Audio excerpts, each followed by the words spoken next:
ए काश के नाराज हो पाते हम उन पे, तो आज इस दोराहे से गुजरना ना होता।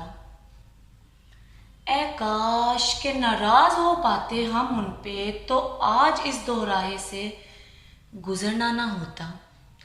ना पड़ती कोई मंजिल, ना आती कोई आजमाइश, तो आज ना उन रास्तों से गुजरना होता। हंसते तो हैं हम अपनी इस बेबसी पे, हंसते तो हैं हम अपनी इस बेबसी पे। देखो वो सामने है पर उन्हें छूना ना होगा।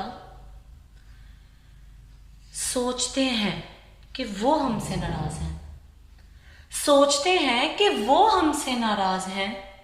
ऐसा मुमकिन नहीं, खुद पे काबू पाना भी होगा।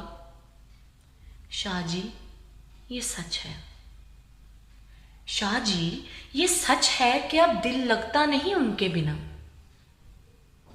शाह जी ये सच है कि अब दिल लगता नहीं उनके बिना।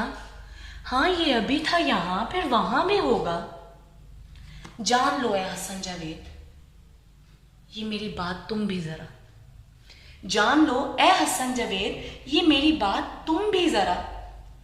खुद नाराज होना नहीं और उन्हें मनाना भी होगा।